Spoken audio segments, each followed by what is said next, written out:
150 hours, some serious action has been planned before phase 2 of the polls. মাঝে আর মাত্র একটা দিন, তারপরেই প্রথম দফার ভোটের লাইনে দাঁড়াবেন পশ্চিমবঙ্গের মানুষ। তার আগে এখন জল্পনার কেন্দ্রে 150 ঘন্টা জানিয়ে চাঞ্চল্যকর অভিযোগ করেছে Trinamool. The meeting has been called by the Home Minister of India in respect to Bengal. CBI head, ED head, NIA head. In the next 150 hours, some devious action has been planned. From Delhi, we learn this will probably happen somewhere in the districts of South Bengal, where the BJP are a big zero. South 24 Pargona, North 24 Pargona, Calcutta, Howrah, Hooghly. পাল্টা কটাক্ষ ছুড়ে দিয়েছে BJP. এখন এটা হচ্ছে সম্পূর্ণভাবে হেরে যাওয়ার আতঙ্ক থেকে এসব কথা বলছেন। আমরা ইলেকশন কমিশনের কাছে প্রথম দিন থেকে একটা দাবি জানিয়ে এসেছি যে পশ্চিমবঙ্গের ভোটকে অবাধ করতে হবে। এবার ভোট যদি অবাধ হয় তাহলে তো তৃণমূল কংগ্রেস জিততে পারবে না। এখন মমতা চিৎকার করছেন কারণ তিনি মনে করছেন বা শঙ্কা করছেন যে এখন table is turning. Which side of the table you are? And we think in Bengal BJP and TMC are on the same side, on the same boat. ঢাক ঢাক গুড়গুড়, খোলসা করছেন না কেউই, কিন্তু দাবি পাল্টা দাবি চলছে। দীপক ঘোষ, উজ্জ্বল মুখোপাধ্যায়, এবিপি আনন্দ। ये डर मुझे अच्छा लगा। মমতা বন্দ্যোপাধ্যায়কে নিশানা করেছেন শুভেন্দু অধিকারী।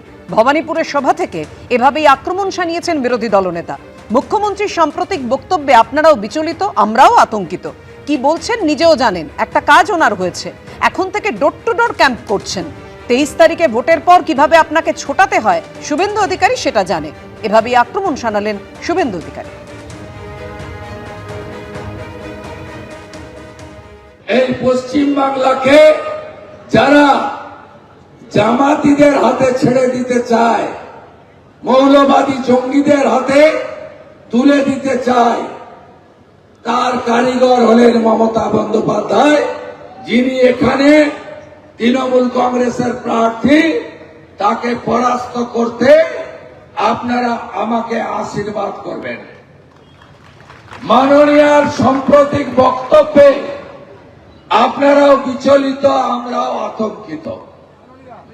কি বলছেন নিজে জানেন না, তবে একটা কাজ উনার হয়েছে, এখন থেকেই ডোর ক্যাম্পেনিং শুরু করেছেন। ये डर मुझे अच्छा लग रहा है। ঘোষণা দিয়েছেন 24 তারিখ থেকে আর কোথাও যাব না। আজকে কোথাও এক ঝুড়ি লোক নিয়ে মিটিং করছিলেন, সেখানেও বলেছেন 3টে ওয়ার্ডে নাকি কেন্দ্রীয় বাহিনী ছাপ্পা মারবে। কিছুদিন আগে বলেছেন 57,000-এ নয়, একটা ভোট হলেও জিতবো। माननीय, ये तो ट्रेलर है, पिक्चर अभी बाकी है। 23 তারিখে প্রথম দফার ভোট হওয়ার পরে আপনাকে কি করে ছোটাতে হয় শুভেন্দু অধিকারী সেটা জানে। এবিপি আনন্দ, এগিয়ে থাকে, এগিয়ে রাখে।